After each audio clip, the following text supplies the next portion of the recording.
Good afternoon, Scott here, known as Cantaloupe to some online, and I'm bringing another video to you on a subject that's interesting to me. It might be of interest to you or someone you know, and I want to talk about something sensitive to some people. There are a lot of people who have survived trauma and being in environments where their safety was not guaranteed or provided when they should have had safety in terms of living with their parents and other people in their house as children.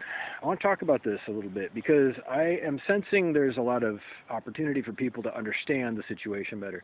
I am sensing there are a lot of people who are questioning why it is improper for example, a father to have sex with his daughter, pretty much ever.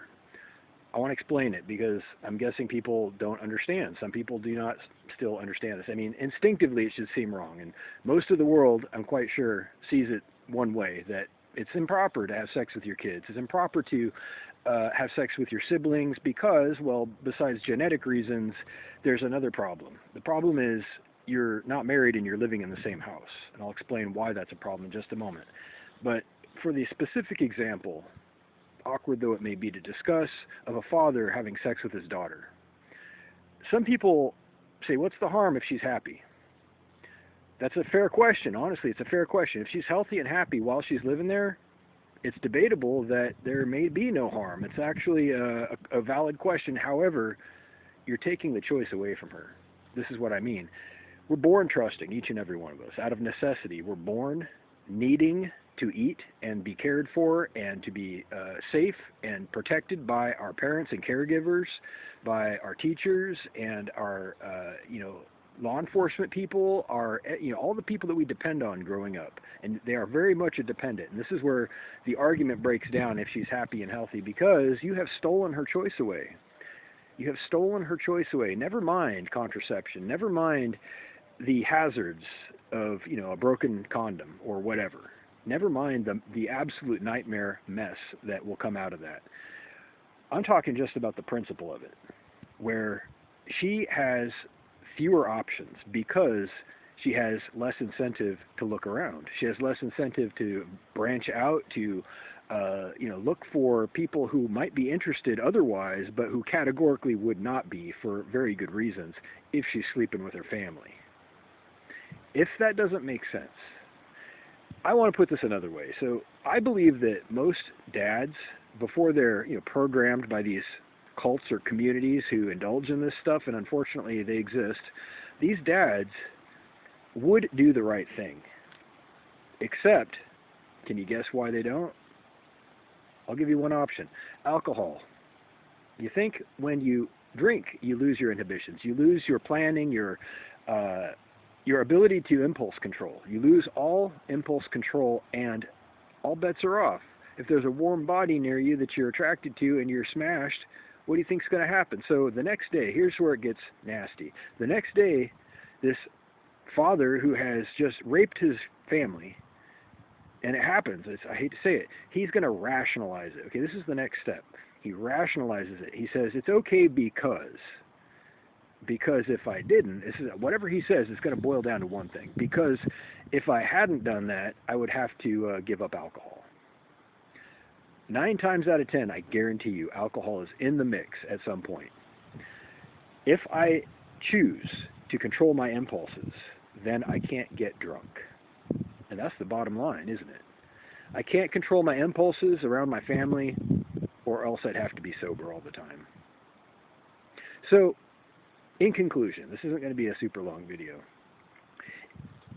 She may think she likes it, especially if it's all she's ever known, until she realizes that a giant portion of the valid, viable, dating community that she might be interested in someday will probably not look too favorably upon that, besides, the twisting and contortion of the boundaries in the house, besides the blurring of lines between authority and spouses in the house, besides the fact that you shouldn't sleep with anybody in your house who you live with unless they're your spouse.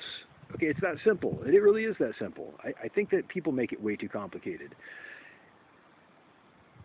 She shouldn't have to defend herself if she's a captive audience. Okay, She's a captive audience. If she's under your wing and under your roof, she's a captive audience. Just like in her classroom, she's a captive audience. She can't leave.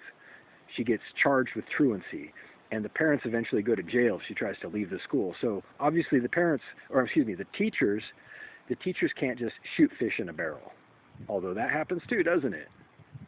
If it's legitimately consensual, outside of all facilities and outside of all conflicts of interest, where there's a power disparity, where there's a power, it's about that power disparity.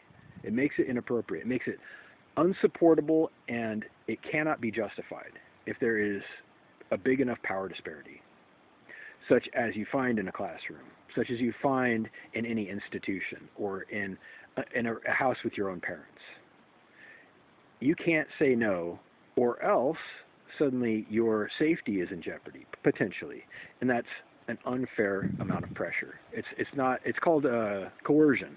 It's called duress, subliminal duress, if nothing else. And she might be rationalizing it too.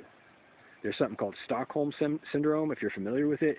The people who were imprisoned by these terrible, wartime captors who kept them imprisoned for a long time. It's a big famous story, Stockholm Syndrome. They were rescued. These people who had been enslaved and raped and treated atrociously. They were freed, finally. They were found and they were liberated, but they swore by their captors. It's called Stockholm Syndrome. They grew to bond with them, and they tried to defend them. They said, there's nothing wrong, everything's fine, we don't have a problem here. But they had very much been abused. It was plain, and it became such a high-profile psychological event that it is remembered to this day, and you can look it up.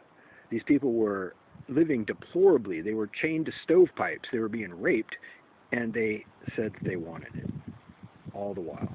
After they were rescued, they tried to defend their captors, and it's the same exact phenomenon when a father's having sex with his daughter. Don't do it! That's all I'm going to say. Reach out with questions or comments down below. Thank you.